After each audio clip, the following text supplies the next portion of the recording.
Iran का खर्ग island पे America अपने यूएस मरीन को डिप्लॉय करने की प्लानिंग कर रहा है। ये वही छोटा आइलैंड है जहां से ईरान का 90% ऑयल पूरे दुनिया भर में एक्सपोर्ट होता है। अब आप बोलोगे खर्ग आइलैंड क्यों कर रहा है भाई?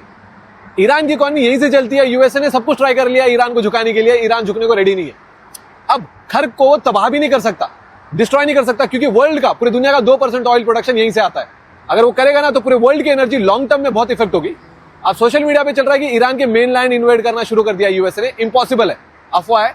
सबसे बड़ा रीजन बताता हूं, ईरान की ज्योग्राफी बहुत मुश्किल है, क्योंकि ईरान के आसपास बहुत बड़े माउंटेन्स है, पहाड़ है, जो नेचुरल वॉल की तरह काम करते हैं। आर्मीज को अंदर घुसने ही नहीं देंगे यार।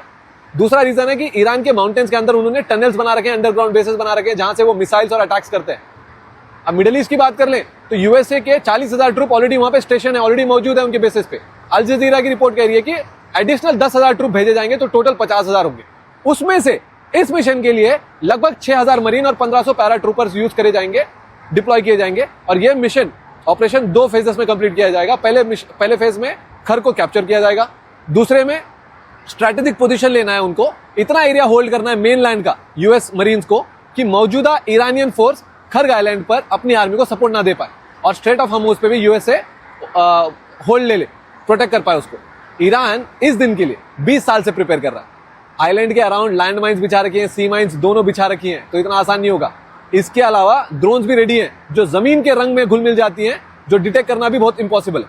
अब ईरान की पॉपुलेशन 10 करोड़ है, मैं आपको बता देता हूं, और यूएसए के पास टोटल, अगर पूरी दुनिया भर में देखोगे ना, टोटल ट्रूप्स कितना है? 1.4 मिलियन, और ईरान के पास 1 मिलियन है भाई। यूएसए एयर कैंपेन करना बहुत आसान है यूएसए के लिए, आएंगे, बॉम्ब डालेंगे, निकल जाएंगे। बट ईरान के जमीन में घुसना, इराक से 3 गुना बड़ा देश है, इंडिया से आधा का देश है ईरान। 10 करोड़ की आबादी है, पहाड़ है, डेजर्ट है, और आईआरजीसी डेकेड से, सालों से इस दिन का वेट कर रहा है। अमेरिका ने अफगानिस्तान और इराक में एक चीज सीख ली थी, जीतना शायद पॉसिबल हो सकता है, बट रुकना और होल्ड करना इम्पॉसिबल है, क्योंकि इराक वॉर में अमेरिका ने $3 ट्रिलियन खर्च करे। 2003 से लेकर 2011 तक 8 साल लगे।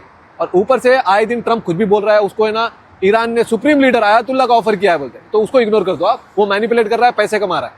मैं आपको याद दिला दूं, ये वॉर शुरू हुई थी ईरान की रिजीम चेंज करने के लिए, और वहां पे अमेरिका की रिजीम चेंज होती हुई दिख रही है। नो किंग प्रोटेस्ट तो आपने देखा ही होगा, 2 दिन चला, 80 लाख लोग सड़कों पे आ गए। यूएसए में 3,300 इवेंट्स हुए, मल्टीपल सिटीज में, न्यूयॉर्क, शिकागो, हर जगह, छोटे टाउन में। अमेरिकन हिस्ट्री का सबसे बड़ा सिंगल डे प्रोटेस्ट था ये।